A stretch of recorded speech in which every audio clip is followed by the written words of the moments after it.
Religious Tolerance versus Religious Acceptance. This speech is inspired by Sri Rajiv Malhotra's book Being Different, as well as his writings and discussions on religious tolerance versus religious acceptance. I recall sitting with my housekeeper, Gordana, during one warm evening in Belgrade as she reminisced about her youth in Yugoslavia. She remembered fondly that she always got to celebrate Christmas twice, once on January 7th, as is the tradition with Orthodox Serbs, and once on December 25th with her Catholic Croat friends. But it didn't stop with Christmas. She also remembered going to her Muslim friend's house to celebrate Bayram at the end of the Ramazan month. This was the norm in Yugoslavia. Each ethno-religious group celebrated their own festivals as well as that of their neighbors. Serbian, Croatian, and Bosniak culture was celebrated. Orthodox Christianity, Catholicism, and Islam all had their place. But above all, the people were Yugoslavs, and under this unity, they had a strong, industrious, and robust nation, one that could stand up to both the West and the Soviet Union. But alas, this religious tolerance wouldn't last forever. And the breakup of Yugoslavia didn't just see the breakup of a nation and the horrific bloodshed that ensued. It also meant that the religious fluidity that brought the society together would become less common. Yugoslavia was lauded for its religious tolerance, as any successful multi-faith country is, but tolerance simply wasn't good enough. As Gordana smoked her cigarette and drank her coffee, she dreamt about a past that she wished would have continued to the present. In the civilized multi-faith countries of the world, we see cooperation among people of different faiths, as they work to improve and build their societies. Conversely, and with deep sadness, we see other nations where religions fight each other. Sometimes there are several competing religions, all fighting for dominance.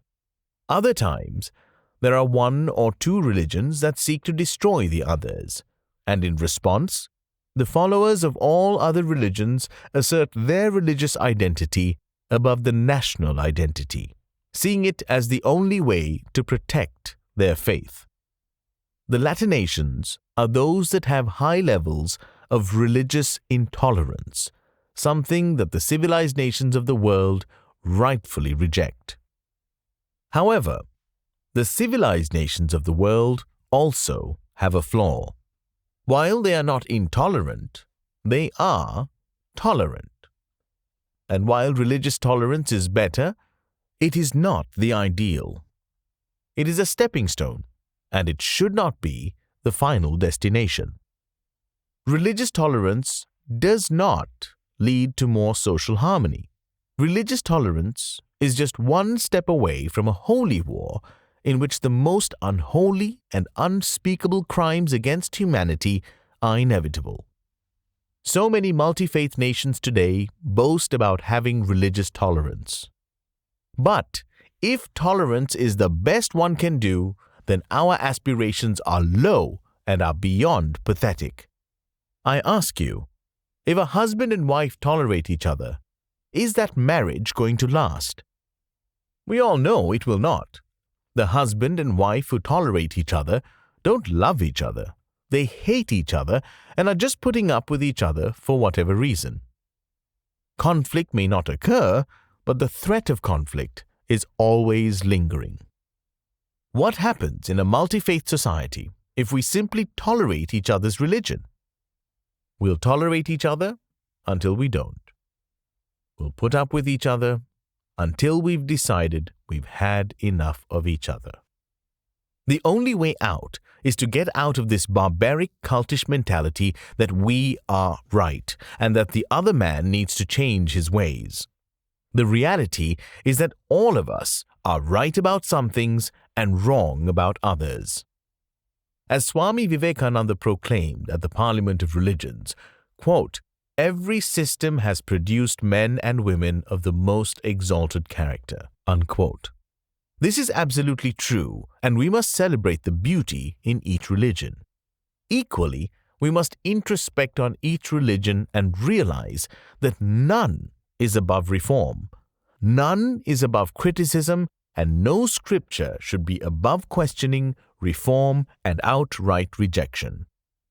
Contrary to popular belief, you do not have all the answers, and your neighbor who thinks differently isn't the bloody fool you imagine him to be. There is wisdom in both of you, and downright stupidity in both of you. Religions will always continue to exist, and the continuation of different religions, sects, and the birth of new religions will continue to be the norm. In other words, we have to learn to coexist lest our humanity ceases to exist.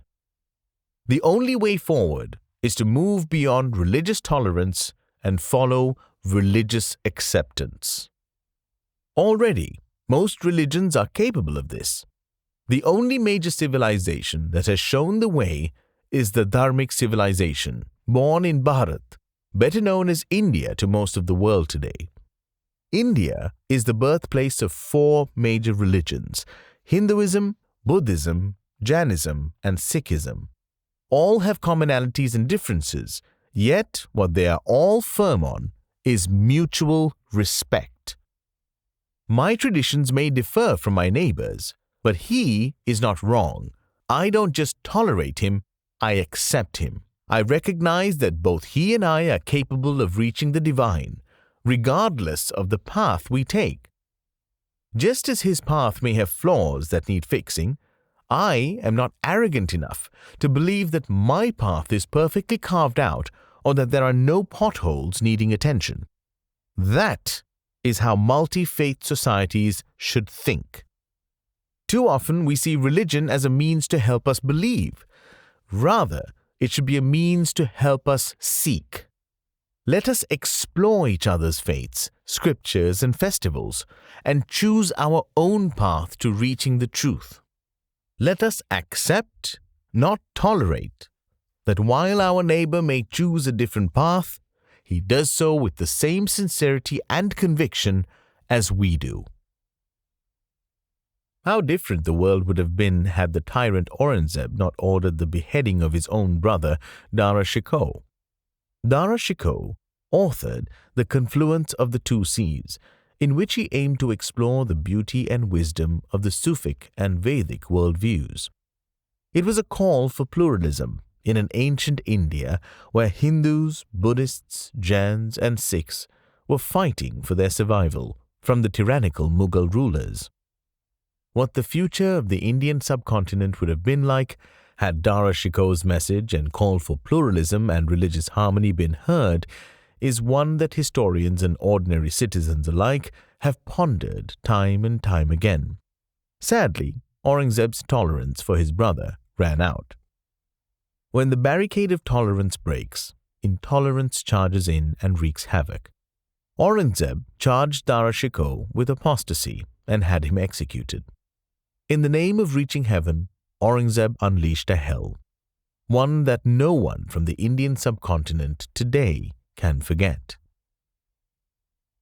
Rather than seeing those who think differently as enemies, who are against us, we need to understand that their path is different, but our destination is the same.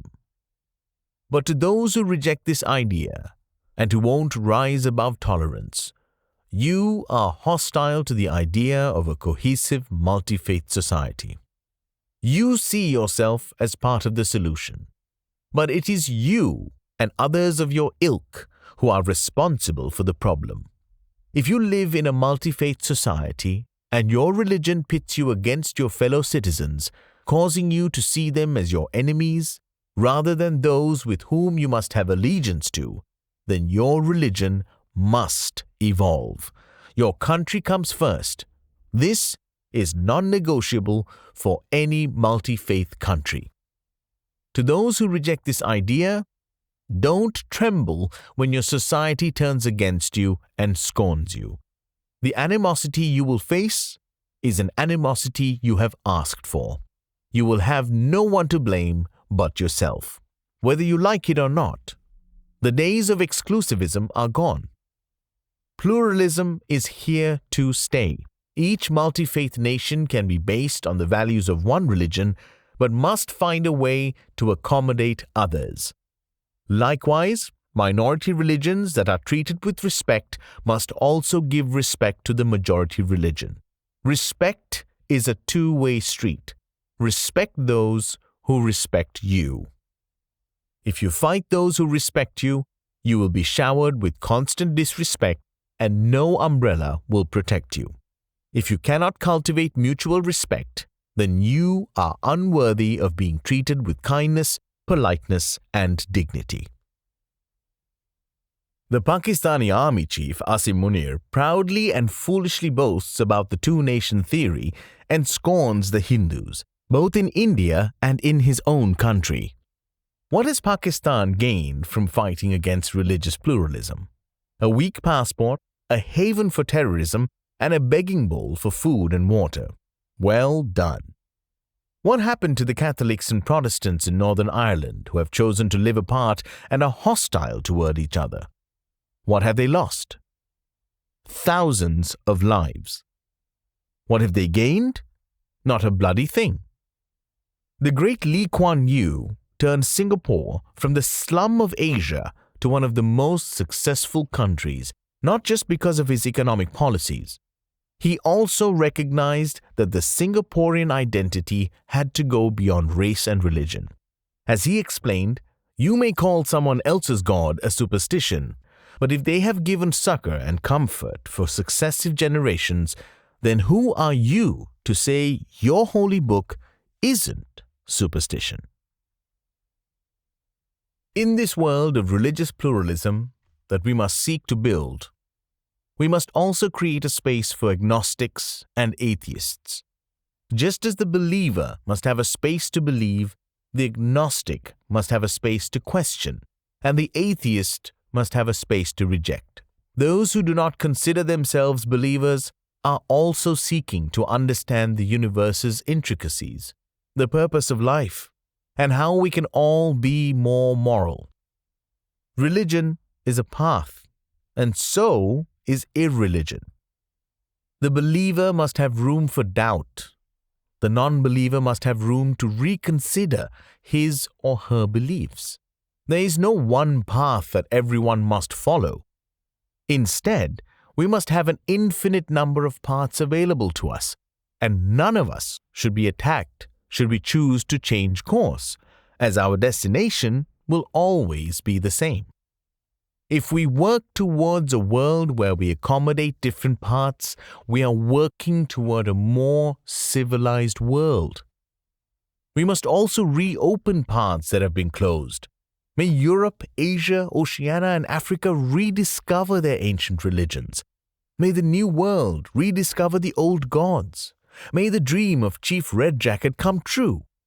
May those religions that have given up the sacred swastika reclaim it with pride. This is the way forward. However, if we continue to cut off as many paths as possible, in the hope that only our path will survive, may the divine turn away from us and give us the punishment we deserve and have brought upon ourselves.